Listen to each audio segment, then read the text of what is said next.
Hello commerce के मेरे होनहार छात्रों, स्वागत है आपका आपके अपने YouTube channel Sharma ji commerce वाले में। आज की इस वीडियो में हम लोग अपने चैप्टर नंबर 4 प्लानिंग का जो थोड़ा सा पार्ट हमने लास्ट वीडियो में छोड़ दिया था वो कवर करने वाले हैं। वो भी इसलिए छोड़ा था क्योंकि ये कंसेप्ट थोड़ा सा उससे अलग है। डोंट वरी, तो इस वीडियो में हम इस चैप्टर को पैक कर देंगे अपने टाइप्स ऑफ प्लान के पोर्शन को कंप्लीट करके। चलिए बेटा शुरू करते हैं।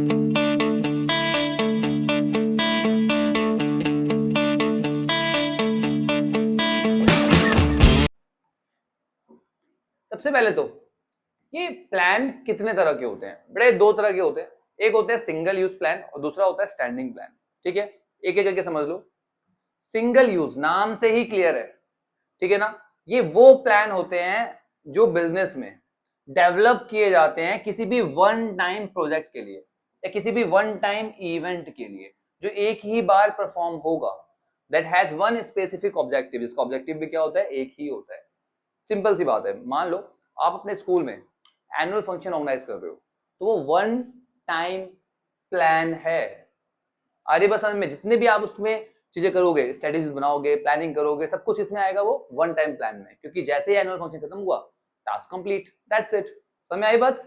चलिए, it applies to activities that do not recur, जो बार बार रिपीट नहीं होती। ठीक है, clear? It specifically design to achieve a particular goal. एक पर्टिकुलर गोल जो है उसको अचीव करने के लिए डिजाइन किया जाता है कि आपने भैया एक पूरा का पूरा प्लान बनाया, किसके लिए? अपने एनुअल फंक्शन को बहुत ही शानदार तरीके से ऑर्गेनाइज करने के लिए। ठीक है बेटा, अपने गोल को अचीव करने के लिए। Such plan is develop to meet the need of the unique situation. जो यूनिक सिचुएशंस हैं उनकी नीड्स को पूरा करता है ये। समझ में आ गया? इजी वन टाइम प्लान किसी एक पर्टिकुलर टास्क के लिए। क्लियर? चलिए चलो, सेकंड आता है हमारे पास स्टैंडिंग प्लान्स। ये स्टैंडिंग प्लान्स क्या होते हैं बेटा?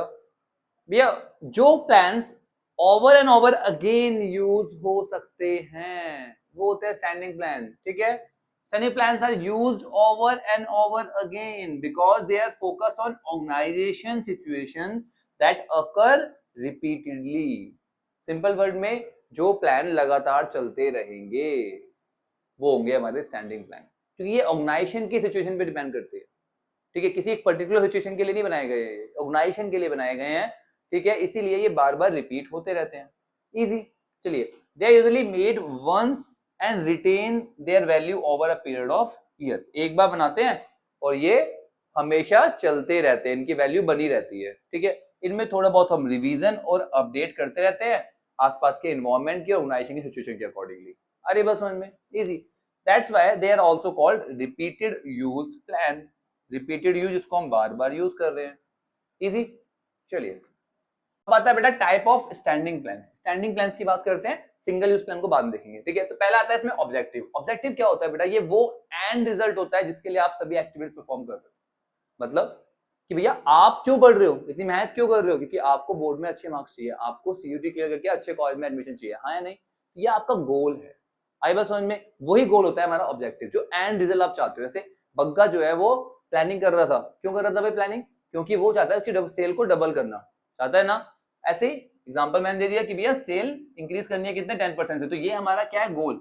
सभी एक्टिविटीज हम इस गोल को ध्यान रखते हुए करेंगे, इसी को अचीव करने के लिए करेंगे, यही होता है मेरा ऑब्जेक्टिव। ठीक है, तो and result of every activity. ठीक है, क्लियर हो गया कि भैया चाहते क्या हो, आप क्या अचीव करना चाहते हो सभी एक्टिविटीज को करके। ठीक है, एंड रिजल्ट क्या है उसका, उसको बोलते हैं ऑब्जेक्टिव। क्लियर? अगला आता है स्ट्रेटेजी। स्ट्रेटेजी क्या होता है बेटा? ये कॉम्प्रिहेंसिव प्लान होते हैं। ठीक है, क्या करने के लिए? आपके ऑर्गेनाइजेशन के ऑब्जेक्टिव को अचीव करने के लिए। क्या बोला मैंने? कॉम्प्रिहेंसिव प्लान, जिसमें सब कुछ इंक्लूड होता है। आपने देखा है ना, हमारे पास हमारे प्लेयर्स जो होते हैं, ठीक है, स्ट्रेटेजिक टाइम आउट मिलता है उन्हें।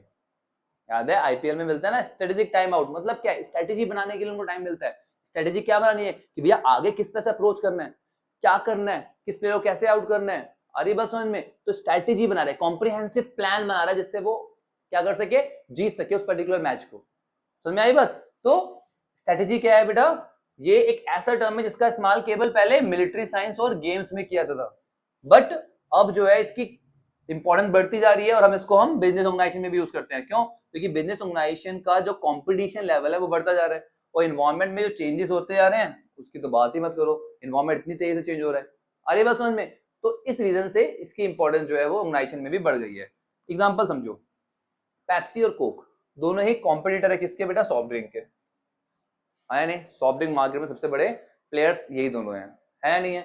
अगर पेप्सी ने क्या कर दिया भैया, प्राइस जो है वो कम कर दिए, पेप्सी ने प्राइस कम कर दिया, अब इस सिचुएशन को टैकल करने के लिए क्या करना पड़ेगा, कोका कोला को पूरा का पूरा एक काउंटर प्लान बनाना पड़ेगा, एक पूरी की पूरी स्ट्रेटेजी बनानी पड़ेगी जिससे वो अपने मार्केट शेयर को मेंटेन कर सके, अदरवाइज पेप्सी जो है बाजी मार जाएगी। आई बात समझ में? बहुत बढ़िया। चलिए अगला आता है पॉलिसीज। पॉलिसी आपने देखा होगा ना, किसी को बोलते हुए सुना होगा कि यार हमारी पॉलिसी ऐसी नहीं है, मतलब हमारी पॉलिसी ऐसी नहीं है कि हमारी पॉलिसी हम केवल कैश में ही सेल करते हैं, हम उधार नहीं देते। अरे बस समझ में, तो इस तरह की बहुत सारी पॉलिसीज आपने सुनी होगी, ठीक है? ये पॉलिसी होता क्या है, ये जनरल स्टेटमेंट्स होती है जो गाइड करती है थिंकिंग प्रोसेस को और चैनलाइज करती है energies toward a particular direction, सभी लोगों को एक ही डायरेक्शन में लेके जाती है और उनके थिंकिंग प्रोसेस को भी क्या करती है, गाइड करती है। सिंपल सी बात है, आई बात समझ में? It's also define the boundaries with in which the decision can be made, तो ये बताएगा, ये बाउंड्रीज बताता है जिसके अंदर डिसीजंस लिए जाते हैं। जैसे सिंपल सी बात है, कोई आया सामान उधार पे खरीदने के लिए, आपकी सिंपल सी पॉलिसी की भैया मैं उधार में सामान नहीं बेचता, बात खत्म, हमारी कंपनी की पॉलिसी है, तो आप उधार में सामान नहीं बेचोगे, तो आपका डिसीजन बिल्कुल स्ट्रेट फॉरवर्ड क्लियर है, ठीक है? ऐसे ही एग्जांपल लो, कंपनी की पॉलिसी है कि वो किसी भी 18 साल से कम के पर्सन को अपनी अपनी कंपनी में जॉब नहीं देंगे, ठीक है, एम्प्लॉय नहीं करेंगे, तो इनकी पॉलिसी है। सिंपल सी बात है, उन्होंने पहले से पॉलिसी सेट कर रखी है कि भैया ऐसा ही करना है, तो जब भी ये रिक्रूटमेंट करेंगे तो उस टाइम पे इनका पहले ही क्राइटेरिया है कि भैया 18 साल से कम तो वैसे ही निकाल दो, है ना? तो इनको डिसीजन लेने में आसान हो गया, ये डिसीजन लेने के उनको गाइड कर रहा है ना, यही होती है हमारी पॉलिसीज। क्लियर बेटा? तो अब आता है बेटा हमारे पास प्रोसीजर। प्रोसीजर क्या होता है? Procedure required steps established in advance to handle a future condition, future में आने वाली किसी भी कंडीशन को हैंडल करने के लिए आपने पहले से ही एडवांस में कुछ स्टेप्स एस्टेब्लिश कर लिए हैं, उसी को बोलते हैं प्रोसीजर, ठीक है? सिंपल वर्ड में बोलूं तो ये एग्जैक्ट मैनर होता है जिसमें किसी भी एक्टिविटी को क्या किया जाता है, अकम्प्लिश किया जाता है, किसी भी एक्टिविटी को परफॉर्म किया जाता है। कोई भी आपको काम करना है तो आपको उसका प्रोसीजर पता होना चाहिए कि भैया पहले ये होगा, फिर ये होगा, फिर ये होगा। अरे बस समझ में, तो उसको बोलते हैं प्रोसीजर। स्टेप बाय स्टेप एक पहले से ही प्री डिटरमाइंड मैनर में किसी भी एक्टिविटी को करने के लिए आपने एक सिस्टम बना रखा है, उसको बोलते हैं प्रोसीजर, ठीक है? एग्जांपल देखो, आपको क्या करना है, गुड्स परचेज करने हैं, किसी एक कंपनी है उसमें उसको क्या करना है, सामान परचेज करना है। अब सामान परचेज करने के लिए किस तरह का प्रोसीजर अप्लाई किया जाएगा, देखो सबसे पहले तो अलग अलग सप्लायर्स को ढूंढा जाएगा, ठीक है? उन सबको कोटेशन दी जाएगी, दूसरा स्टेप, फिर उनकी कोटेशन को कंपेयर किया जाएगा, उसके बाद ऑर्डर प्लेस किया जाएगा, जो सबसे अच्छा कोटेशन देगा, जो सबसे कम रेट देगा, अच्छी क्वालिटी देगा, उसको ऑर्डर दे दिया जाएगा, ठीक है?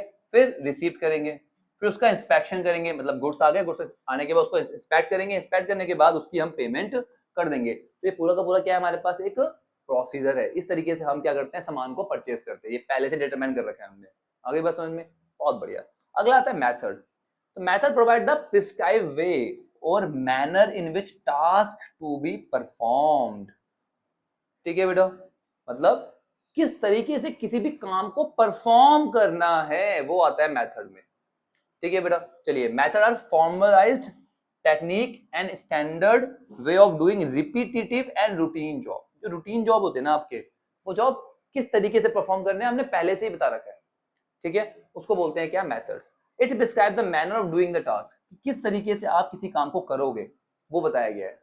अरे बस में यहाँ पे क्या था कि कौन कौन से काम करने हैं जिससे ऑब्जेक्टिव अचीव हो सके। ऑब्जेक्टिव क्या था, परचेज करना, ठीक है ना? तो ये है प्रोसीजर, बट उस टास्क को करने के लिए क्या क्या करना है, उस टास्क को किस तरीके से परफॉर्म करना है, वो आता है किसमें, मेथड में। आ रही बात समझ में? चलिए, they also provide detail guideline to day to day activities को परफॉर्म करने के लिए गाइडलाइन प्रोवाइड करता है ये, and are help in the use of procedure with minimum expenditure of time, effort and money. भैया प्रोसीजर को अचीव करने में मदद करता है मिनिमम टाइम, एफर्ट और मनी के साथ।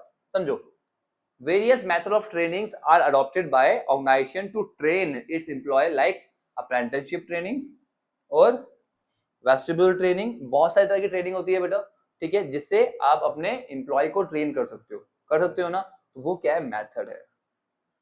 अरे बात समझ में? क्लियर? बहुत बढ़िया, शाबाश। अब आता है हमारे पास रूल। रूल क्या होते हैं बेटा? सिंपल सी बात है, डिसिप्लिन तो मेंटेन करना पड़ेगा ना आपको अपने ऑर्गेनाइजेशन में, ठीक है। उसके लिए क्या बनाओगे आप? रूल्स एंड रेगुलेशन बनाओगे, जिसको स्ट्रिक्टली फॉलो करना बहुत जरूरी है, ठीक है। तो स्पेसिफिक स्टेटमेंट्स होती है जो इन्फॉर्म करती है कि भैया करना क्या है, ठीक है। They do not allow for any flexibility, इसमें कोई फ्लेक्सिबिलिटी नहीं होती, जो करना है वो करना है, दैट्स इट, ठीक है। They help in indicating which point are to be keep in mind while performing task. Task perform करते वक्त कौन कौन चीज को दिमाग में रखना है, ये रूल्स रिज्ड होते हैं जो एंश्योर करते हैं कि भैया डिसिप्लिन जो है वो मेंटेन हो किसमें? ऑर्गेनाइजेशन में। आई बात समझ में? तो रूल्स एंड रेगुलेशन जो डिसिप्लिन मेंटेन करने के लिए बनाए जाते हैं उन्हीं को बोलते हैं रूल्स। सिंपल। ये क्या करना है क्या नहीं करना पहले ही बता दोगे आप, ठीक है। जैसे एम्प्लॉय को पता हो कि भैया ये सही है ये गलत है, बात खत्म, ठीक है। चलिए जैसे एग्जांपल लिया, no smoking in the office premises. Simple सी बात है कि भैया स्मोकिंग नहीं करनी ऑर्गेनाइजेशन के अंदर, ऑर्गेनाइजेशन की बिल्डिंग के अंदर स्मोकिंग अलाउ नहीं है, करनी है तो बाहर जाके करो, ठीक है। अगर रूल तोड़ा तो पेनल्टी लगेगी, पनिशमेंट मिलेगी, बात खत्म। समझ में आ गई बात? अब आता है बेटा हमारे पास types of single use plan. Single use plan में पहला आता है प्रोग्राम। बेटा प्रोग्राम को मैं इजी करता हूं आपके लिए। प्रोग्राम क्या होता है? एक सिंगल यूज प्लान है जिसके अंदर आपने अपने ऑब्जेक्टिव, पॉलिसी, प्रोसीजर और रूल चारों को ठीक तरीके से डिफाइन कर रखा है। आ रही बात समझ में? अपने टास्क को परफॉर्म करने के लिए तो भैया आपने ऑब्जेक्टिव बना दिया, पॉलिसी बना दी, प्रोसीजर लिख लिए और रूल सेट कर दिए एक पर्टिकुलर टास्क को परफॉर्म करने के लिए, ठीक है। उसको बोलते हैं क्या? प्रोग्राम। समझ में आ गया? साथ में इसमें क्या क्या काम करने हैं, कौन कौन से ह्यूमन रिसोर्स की जरूरत पड़ेगी आपको और किस तरीके से उसे अप्लाई करना है, ये भी आपने लिखा हुआ है, ठीक है। तो वो बन गया आपका प्रोग्राम। इजी, बहुत बढ़िया। चलिए अब आता है बजट। बजट क्या होता है बेटा? Budget is a statement of expected result expressed in numerical terms. Number में आप एक्सप्रेस कर रहे हो किसको? अपने एक्सपेक्टेड रिजल्ट को, जो आप रिजल्ट चाहते हो जब आप उसे नंबर्स में एक्सप्रेस करते हो तो वो बन जाता है आपका बजट कि भैया आपको इस साल कम से कम 2 लाख रुपए का प्रॉफिट अर्न करना है। तो ये आपका एक्सपेक्टेड रिजल्ट है किसमें? न्यूमेरिकल टर्म्स में। तो ये बन गया आपका बजट। क्लियर हो गया बेटा? हम लोग बोलते नहीं हमारा बजट है, मेरा बजट नहीं है, बजट नहीं मतलब न्यूमेरिकल टर्म्स में जब भी किसी चीज को आप एक्सप्रेस करते हो तो क्या बन जाता है? बजट बन जाता है। इजी, ठीक है। चलिए so that's it with our topic. I hope सभी कंसेप्ट क्लियर हो गए हैं। फिर भी कोई डाउट हो तो आपका भाई अवेलेबल है, कमेंट सेक्शन में बताओ, मैं अलग से उस पार्ट पे वीडियो बना दूंगा। चलिए बेटा मिलते हैं नेक्स्ट वीडियो में, तब तक के लिए take care, bye bye, study.